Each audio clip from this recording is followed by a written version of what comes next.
Hello students, आज new chapter discuss करेंगे cash bursting मतलब रोकड़ बस्टन। देखिए, किसी भी संस्था की नकद स्थिति का अनुमान लगाना यही कैश बस्टन कहलाता है। कैश बस्टन में क्या होता है कि एक निश्चित समय में कितनी रोकड़ की प्राप्तियाँ हुई हैं, कितना रिसीप्ट हुआ है, कितना पेमेंट हुआ है, तो इसका हम एस्टिमेटेड करके रोकड़ पर कंट्रोल कर सकते हैं।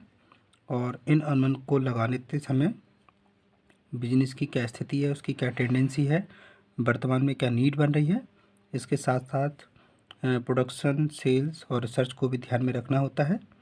हम यहाँ पे देखिए मीनिंग ऑफ कैश बजट।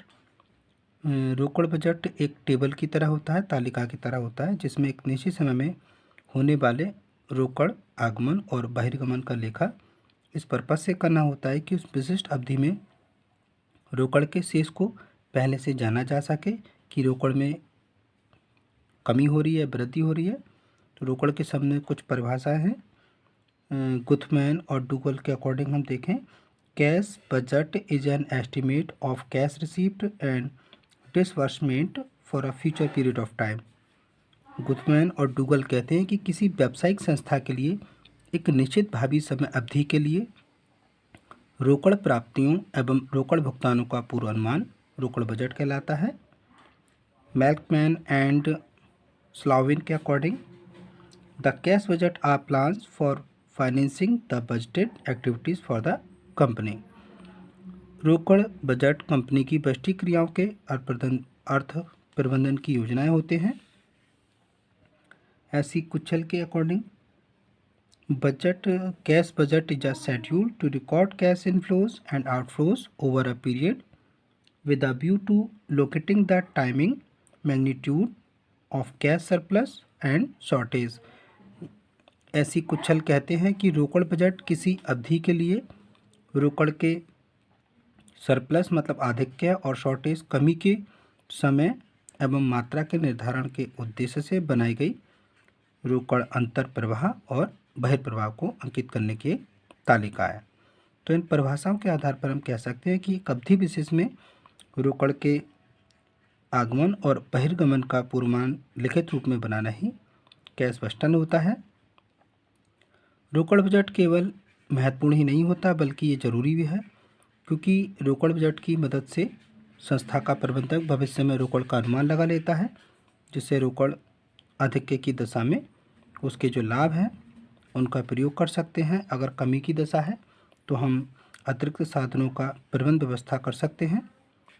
रोकड़ बजट के महत्व में हम cash planning, operation with minimum cash resources, forecast of future needs of cash, control over cash expenses, measurement of financial performance, sound dividend policy को शामिल करते हैं। देखिए, रोकड़ बजट की सहायता से रोकड़ का नियोजन संभव होता है, क्योंकि रोकड़ बजट निश्चित अवधि अंतरालों पर रोकड़ के आधिक्य या कमी को दिखाते हैं। ऐसी स्थिति में संस्था रोकड़ के आधिक्य के समय उसे अस्थायी विनियोग में लगा सकती है। अगर कमी है तो अस्थायी रूप से मतलब वित्त को कहीं से उधार प्राप्त करने के लिए समझौता कर सकती है। प्रभावपूर्ण रोकड़ बजट की स्थिति में संस्था न्यूनतम रोकड़ शेष से अपना कार्य कुशलतापूर्वक चला सकती है। उसे अधिक रोकड़ शेषों को रखने की आवश्यकता नहीं पड़ती। रोकड़ बजट की सहायता से इस बात का पूर्व अनुमान किया जा सकता है कि कब और कितनी मात्रा में रोकड़ की आवश्यकता होगी, और पहले से अनुमान होने पर इनकी उचित व्यवस्था की जा सकती है। रोकड़ बजट की सहायता से उपक्रम के विभिन्न विभागों द्वारा किए जाने वाले रोकड़ व्यय पर नियंत्रण किया जा सकता है और अपव्यय को रोका जा सकता है। रोकड़ बजट की सहायता से संस्था के वित्तीय निष्पादनों का मूल्यांकन किया जा सकता है। वित्तीय निष्पादन रोकड़ बजट से भिन्न होता है, तो इसके कारणों को जाना जा सकता है और जब आवश्यकता होने पर भावी विचलनों को ठीक किया जा सकता है। रोकड़ बजट की सहायता से लाभांशों का समय पर वितरण करके अंशधारियों को सेटिस्फाई किया जा सकता है। रोकड़ बजट जो बनते हैं वो हमारे अल्पकालीन, दीर्घकालीन दोनों प्रकार के होते हैं। जो दीर्घकालीन बजट होते हैं वो पूर्वानुमान ज़्यादा सूटेबल नहीं होते, इसलिए शॉर्ट टर्म कैश बजट ही बनाए जाते हैं। शॉर्ट टर्म कैश बजट जो है आपके 3 प्रकार के हो सकते हैं, जैसे monthly cash budget, quarterly cash budget और एनुअल कैश बजट। मंथली में क्या होता है, जब किसी मंथ विशेष के लिए रोकड़ प्राप्ति या रोकड़ भुगतान के लिए हम कैश बजट बनाते हैं तो वो हमारा मंथली कैश बजट हो जाता है। अगर रोकड़ बजट में लगातार हम 3 महीने के संबंध में रोकड़ प्राप्ति और भुगतानों का अनुमान लिखित रूप में प्रेजेंट करते हैं तो ये क्वार्टरली कैश बजट हो जाता है। और जब वैसे संस्था जो होती है वो वार्षिक रोकड़ बजट ही तैयार करती है। इस बजट में पूरे साल में जो रोकड़ प्राप्तियाँ या भुगतानों का अनुमान लिखा होता है, जिससे संस्था को जानना आसान हो जाता है कि संस्था के पास सफिशेंट मनी है या नहीं है, जिससे बजटों का क्रियान्वयन आसानी से हो जाता है।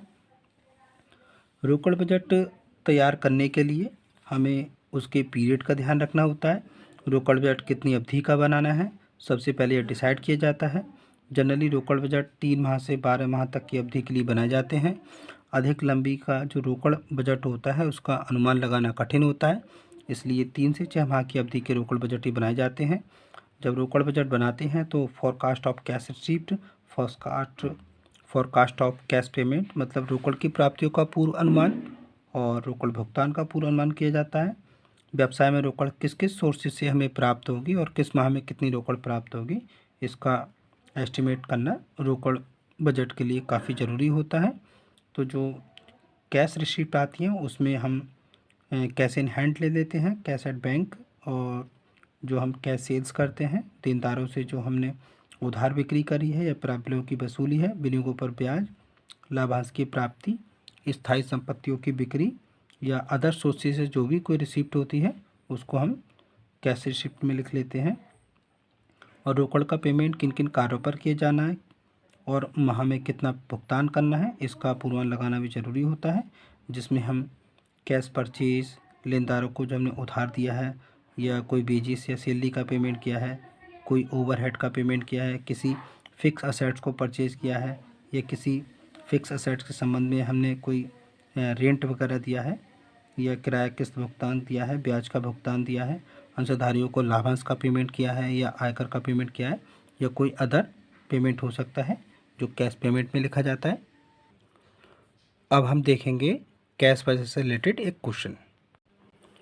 From the following forecast prepare a cash budget for 3 months commencing from 1 जून।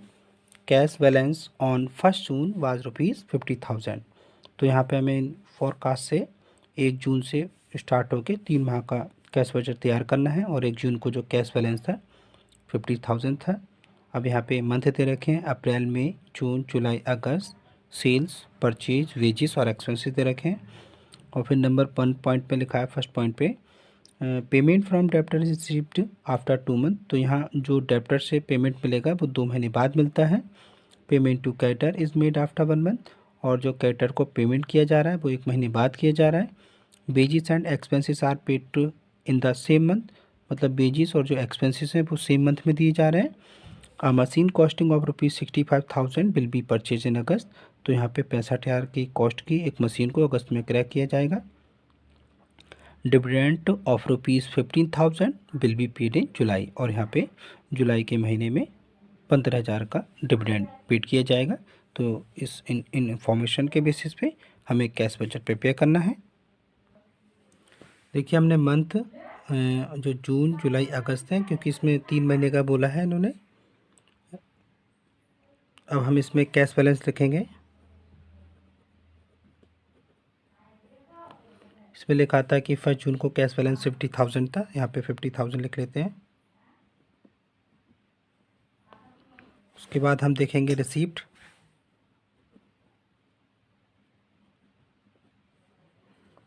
तो देखिए रिसीप्ट में ये लिखा है payment from debtor is received. तो यहाँ देखेंगे पेमेंट मतलब या कलेक्शन फ्रॉम डेप्टर।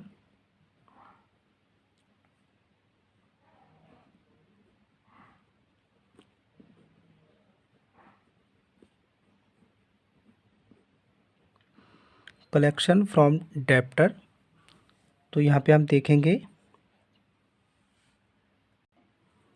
जो कलेक्शन मिलता है आफ्टर 2 मंथ, मतलब जो जून में मिलेगा वो जून में मिलेगा हमें अप्रैल का, क्योंकि अप्रैल का मई जून में मिलेगा। तो यहाँ पे रखेंगे हम 80,000। उसके बाद मई का मिलेगा जून जुलाई के बाद, मतलब जुलाई में, तो मई का होगा 75,000। उसके बाद जून का जो मिलना है वो जुलाई अगस्त में 78,000।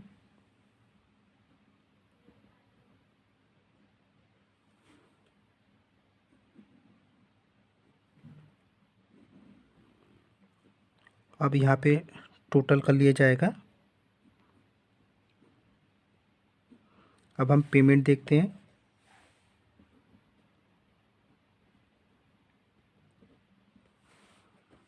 पेमेंट अगर क्रेडिटर का देखें,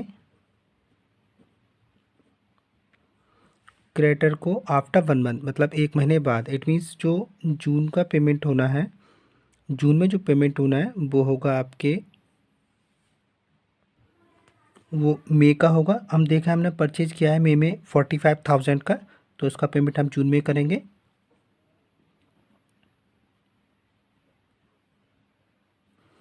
और जो जून का पेमेंट है 40,000 वो हम जुलाई में करेंगे, जुलाई के मंथ में 40,000।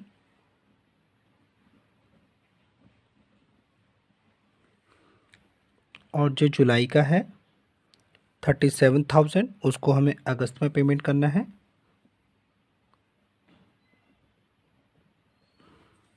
अब देखते हैं वेजिस। देखिए वेजिस और एक्सपेंसेस दोनों का सेम मंथ में करना है, तो वेजिस को देख लेते हैं पहले। जून जुलाई अगस्त, वेजिस जून में देखें 6,000, 5,000, 5,000, 6,000, 5,000 एंड 5,000। अब हम एक्सपेंसेस भी सेम मंथ में करेंगे। एक्सपेंसेस हम देखें तो जून के देख रहे हैं 18,000, फिर बाद में 20 और फिर 18,000, 18,000, 20,000, 18,000। आगे था कि यह machine costing 65,000 will be purchase, तो वहाँ पेमेंट होगा मशीन का इन अगस्त, तो अगस्त में पेमेंट करना है। यहाँ पे हमने कोई पेमेंट नहीं किया, यहाँ पे नहीं किया, यहाँ पेमेंट कर देंगे 65,000। आगे था dividend of ₹15,000 will be paid in July, तो जुलाई में हमें पेमेंट करना है डिविडेंड का।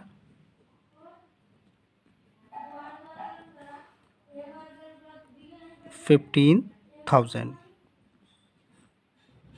उसके बाद हम इसका टोटल करेंगे।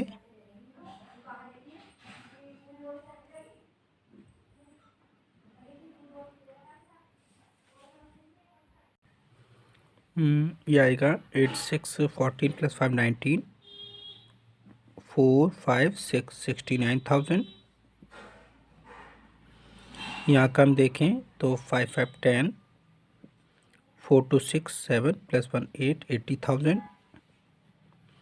यहाँ का हम देखें तो 7 5 12 8 20 5 25, 2 3 5 और 1 6 11 और 1 12, 1,25,000। यहाँ का टोटल करें तो 80 50 30, 1,30,000। अब हम क्या करेंगे, 1,30,000 में से 69,000 सब्ट्रैक्ट करेंगे, तो ये आ जाएगा कैश बैलेंस। ये ऊपर वाला ओपनिंग है और यहाँ आ जाएगा कैश बैलेंस क्लोजिंग। देखिएगा 10 - 9 1, यहाँ बचेगा 2 12 12 - 6 61,000। अब ये क्लोजिंग है और न्यू मंथ में ओपनिंग बन जाएगा, तो ये हो जाएगा 61,000। अब हम इसका टोटल करें 5 1 6 6 7 13, 1,36,000। अब 1,36,000 में से हम सब्ट्रैक्ट करेंगे 80,000, तो देखिएगा 6 13 - 8 5 56,000। ये जुलाई का क्लोजिंग है और नए महीने में जाके ये ओपनिंग बन जाएगा 56,000। इसका टोटल करते हैं 0 0 0 8 6 14, 1 कैरी, 5 7 12 1 13, 1,34,000 डिफरेंट निकालेंगे।